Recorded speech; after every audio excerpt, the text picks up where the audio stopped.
Thank you, Chairman.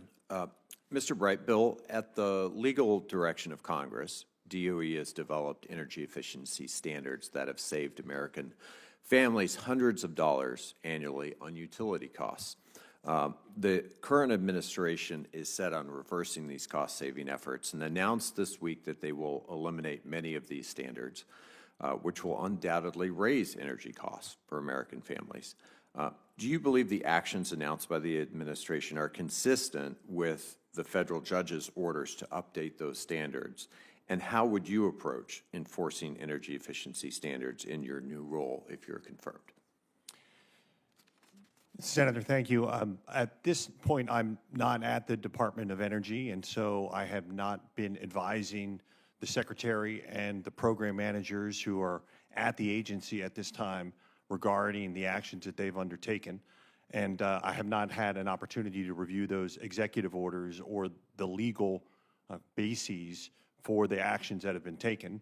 I know within the context of those statutes, there are statutory reforms that were undertaken by Congress in the later part of the early aughts and that related to those statutes that actually enhanced the capacity of the department to consider economic considerations, and some of that postdates some of the case law that I know is on the books and which many people point to in that area. So at this point, Senator, what I can commit to you is that should I be fortunate enough to be confirmed as the General Counsel, that I will, of course, work with the existing career staff and advisors at the Office of General Counsel to understand their existing legal reviews, and then advise the Secretary and the program officials who are responsible for those policy decisions on their obligations under the laws and statutes,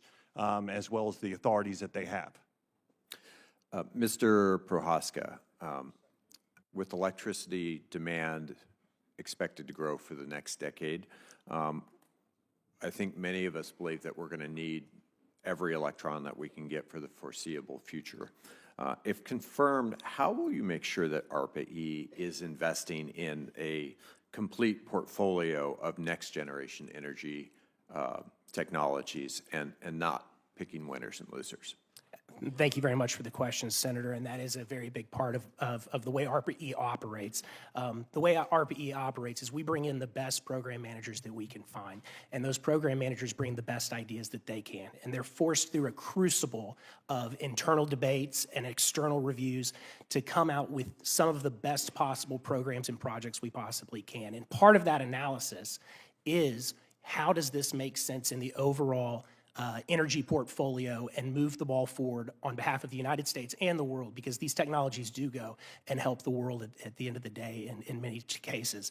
And so to answer your question, one of the reasons is we're going to take the best projects, and I promise that that's going to be the process with which if I am confirmed, ARPA-E continues to move forward with the best projects, and not picking winners and losers necessarily, but understanding what makes sense in the energy portfolio that's affordable, secure, reliable, and gets us to the end goals.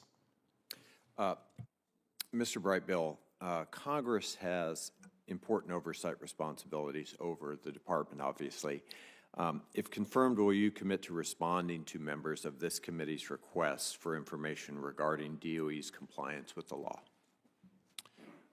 Senator, if I am confirmed, I can if I'm fortunate enough to be confirmed, yes, I can assure you that we will comply with the law, and insofar as the department is required to make responses to requests, we will do so. So thank you. That is the right answer. On May 5th, I, along with a number of other members of Congress, sent Secretary Wright a letter regarding the department's suspension of energy programs, cancellation of executed awards and contracts, as well as mass reductions in staffing and changes to contracting policies. And I very much look forward to receiving a full and complete response to that letter.